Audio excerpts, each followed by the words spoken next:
আসসালামু আলাইকুম রহমতুল্লাহ। আমি মাসুম বিল্লাহ কাজী অফিস নোয়াখালী থেকে আপনাদের স্বাগত জানাচ্ছি। আজকে যে বিষয়গুলো নিয়ে আমি আলোচনা করব তা হলো তালাক দেওয়ার সঠিক আইনসম্মত পদ্ধতি। আপনারা অনেকেই তালাক দিয়ে থাকেন এবং তালাক সংক্রান্ত বিষয়ে বাংলাদেশের আইনগুলো না জানার কারণে এবং আইন ফলো না করার কারণে বিভিন্ন ধরনের জটিলতার সৃষ্টি হতে পারে। সরকারি আইন মেনে কিভাবে তালাক দিবেন সে সকল বিষয়ে আজকে আমি আপনাদের সাথে কথা বলবো। চলুন তাহলে শুরু করা যাক। আমরা জানি তালাক ইসলাম ধর্মে অত্যন্ত ঘৃণিত একটি কাজ এবং নিকৃষ্টতম একটি কাজ। ইসলাম ধর্মে যতগুলো হালাল কাজ আছে তার মধ্যে নিকৃষ্টতম কাজ হলো এই তালাক। যদিও তাহা নিকৃষ্টতম কাজ, তারপরও এই তালাক আমাদের দিতে হয়। স্বামী স্ত্রী স্বামীর মধ্যে যে সম্পর্কের যে অবনতি ঘটে এবং যেহেতু দুইটা পরিবার থেকে দুইজন লোক আসা হয়, সে কারণে অনেকের মন মাইন্ডের সাথে এক না হতে পারে এবং তাদের মধ্যে পারিবারিক সম্পর্কের মধ্যে তিক্ততা যখন সৃষ্টি হয়, এটা যখন সর্বাত্মক পর্যায়ে চলে যায়, চূড়ান্ত পর্যায়ে চলে যায়, তখনই কিন্তু এই তালাক দিতে হয়। তালাক বাংলাদেশে অনেকেই আইন না জেনে, আইন না মেনে তালাক দিয়ে ফেলে, যার কারণে বিভিন্ন রকমের জটিলতা সৃষ্টি হয়।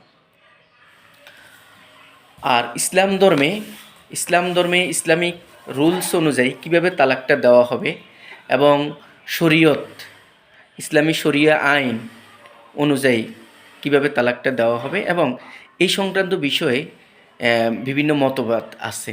যেমন একটা মতবাদে বলা আছে যে একসাথে 3 তালাক দেওয়ার, যেমন 1, 2, 3 তালাক দিয়েও কিন্তু তালাকটা দেওয়া হয়।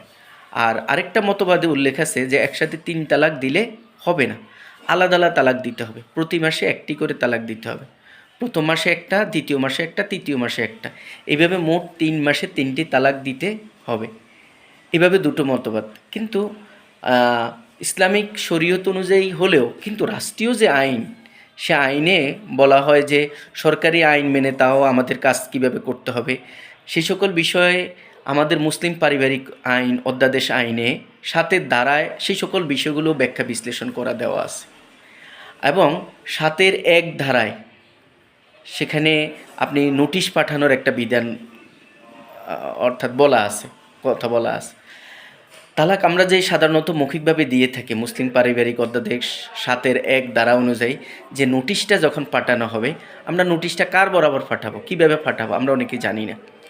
তো সাধারণত নোটিশটা পাঠাইতে হয়েছে, যদি কনে ডিভোর্স দিয়ে থাকে তাহলে বরের নিকট নোটিশটা পাঠাইতে হবে এবং আরেকটা নোটিশ পাঠাইতে হবে সংশ্লিষ্ট যে ইউনিয়ন, অর্থাৎ বরের যে ইউনিয়ন আছে সেই ইউনিয়নের চেয়ারম্যানের নিকট পাঠাইতে হবে একটি। আপনি যখন ইউনিয়ন পরিষদের চেয়ারম্যানের নিকট একটা পাঠাবেন, আর এই নোটিশটা রেজিস্ট্রি ডাকযোগে পাঠাইতে হবে।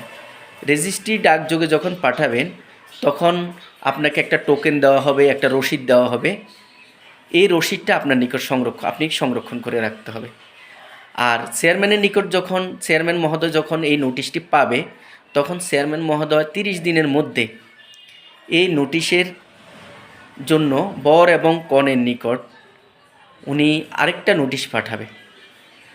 অর্থাৎ এটা হলো উনি মীমাংসার জন্য, উভয় পক্ষের মীমাংসার জন্য একটা নোটিশ পাঠাবে।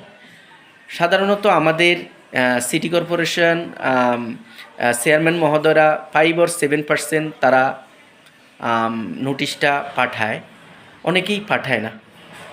আর নোটিশটা যদি পৌরসভা হয়, আমরা সাধারণত পৌরসভার যিনি ওয়ার্ড কাউন্সিলের নিকট মেয়রের নিকট পাঠাই। যদি সিটি কর্পোরেশন হয় তাহলে সিটি কর্পোরেশনের কাউন্সিলের নিকট পাঠাই।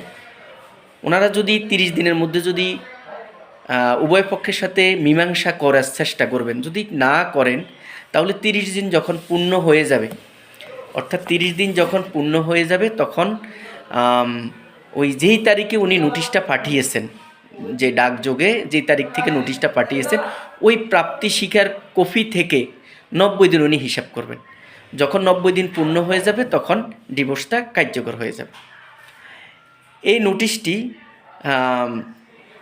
সাধারণত পাঠানো 90 দিন পরবর্তীতে তখন আপনারা যিনি যদি আপনার ওয়াইফ যদি প্রেগনেন্ট থাকে তাহলে এই 90 দিন অর্থাৎ প্রেগনেন্ট সন্তান ডেলিভারি হওয়ার পরে তখন গিয়ে যায় ডিভোর্সটা কার্যকর হবে।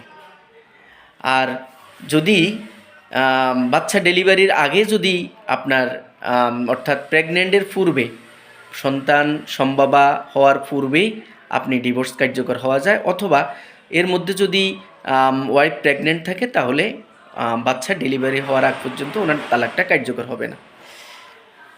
আর আমরা সাধারণত এই আপনার যখন 90 দিন পূর্ণ হয়ে যাবে তখন আপনার সংশ্লিষ্ট যেই কাজী অফিস অথবা যদি আপনি নিকটস্থ যে আইনজীবীর মাধ্যমে যদি আপনি ডিভোর্সটা দিয়ে থাকেন, সাধারণত আইনজীবী ও কাজী অফিসের মাধ্যমেই ডিভোর্সটা রেজিস্ট্রি করে নিতে হবে। তো আপনারা আপনাদের পাশাপাশি যে কাজী অফিস আছে আপনারা কাজী অফিসে গিয়ে অর্থাৎ ডিভোর্সটা রেজিস্ট্রি করে নেবেন। রেজিস্ট্রি করার পরে 3 মাস যখন পূর্ণ হয়ে যাবে তখন আপনি সার্টিফাইড কপিটা কাজী সাহেবের থেকে নিয়ে নেবেন, যে সার্টিফাইড কপিটা আপনাদের পরবর্তীতে বিভিন্ন মামলা অথবা আপনার বিভিন্ন প্রয়োজনে এই ডিভোর্সের সার্টিফাইড কপিটা আপনার কাজে লাগতে পারে, অথবা আপনি যদি আইনগত বিষয় আসে তখন আপনি আদালতেও ওটা প্রদর্শন করতে পারবেন। আশা রাখি আপনারা বুঝতে পারছেন তালাক সংক্রান্ত আমি বিস্তারিত যতটুকু আলোচনা করেছি। আর এরপরেও যদি আপনাদের যদি কোনো বিষয় জানার থাকে তাহলে আপনারা আমাকে কমেন্টস করতে পারেন, অথবা আমার নিচে মোবাইল নাম্বার আছে, আমার মোবাইল নাম্বারে আপনারা আমাকে জানাইতে পারেন, যে কোনো তথ্যের বিষয়ে আমাকে ফোন দিতে পারেন। আসসালামু আলাইকুম রহমতুল্লাহ।